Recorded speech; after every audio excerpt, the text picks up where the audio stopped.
छत्रपती शिवाजी महाराजांचा अवमान आणि इतिहास संशोधक इंद्रजित सावंतांना धमकी देण्याचा आरोप असलेला प्रशांत कोरटकर दुबईला पळून गेल्याची चर्चा आहे। कोरटकरचा दुबईतला एक फोटो व्हायरल झालाय, त्यावरून तो दुबईला निसटल्याची चर्चा आहे। मुंबई हायकोर्टात कोरटकरला दिलासा मिळालेला नाही। त्याच्या याचिकेवर पुन्हा सोमवारी चर्चा आहे। त्याआधीच तो दुबईला पळाल्याची शक्यता आहे। इकडे कोल्हापूर पोलीस त्याच्या तपासासाठी जंग पछाडत असताना कोरटकर कोलकात्यामार्गे दुबईला पळाल्याची चर्चा आहे। कोरटकर दुबईला पळून गेला असेल तर पोलिसांच्या कार्यप्रणालीवरच मोठं प्रश्नचिन्ह आहे। तसंच सरकारलाही आता विरोधकांच्या कठोर प्रश्नांना उत्तरं द्यावी लागणार आहेत।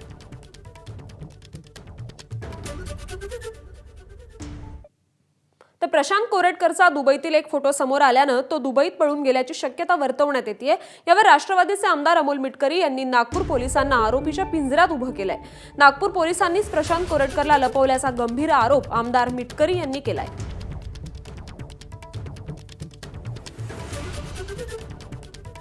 नागपूर पोलिसांच्या कारभारावर एकंदरीत प्रश्नचिन्ह या निमित्तानं उपस्थित झालंय। एक तर एवढी मोठी दंगल घडवली, ज्या कोणी लोकांनी घडवली ते लोक ट्रेस करायला इतके दिवस का लागले, आणि या दंगलीचा फायदा घेऊन कोरटकर सारख्यांनी हे दंगल भडकवली नसेल हे कशावरून? या दंगलीचा फायदा घेऊन तो मोकाट सुटलाय का? जोपर्यंत नागपूर पोलीस त्याला मुसक्या आवळून जेलात टाकणार नाहीत तोपर्यंत नागपूर पोलिसांवरच्या कार्यपद्धतीवरचं प्रश्नचिन्ह कायम राहील। आताच्या घडीला कोरटकर का सापडत नाही? मग कोरटकरला नागपूर पोलिसाचा अभय आहे का? आम्ही पोलिसांवर प्रश्नचिन्ह उपस्थित करण्यासाठी वाव मिळतो आहे, त्यामुळे नागपूर पोलिसांनीच त्याला लपवलंय असा माझा स्पष्ट आरोप आहे। तर छत्रपती शिवाजी महाराजांचा अवमान आणि इतिहास संशोधक इंद्रजित सावंतांना धमकी देण्याचा आरोप असलेला प्रशांत कोरटकर दुबईला पळून गेल्याची चर्चा आहे आणि कोरटकरचा दुबईतला एक फोटो व्हायरल झालेला आहे, त्यावरून तो दुबईला निसटल्याचीही चर्चा आहे।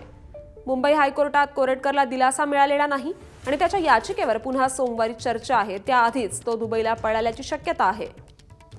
इकडे कोल्हापूर पोलीस त्याच्या तपासासाठी जंग पछाडत असताना कोरटकर कोलकात्यामार्गे दुबईला पळाल्याची चर्चा आहे। एबीपी माझा, उघडा डोळे बघा नीट।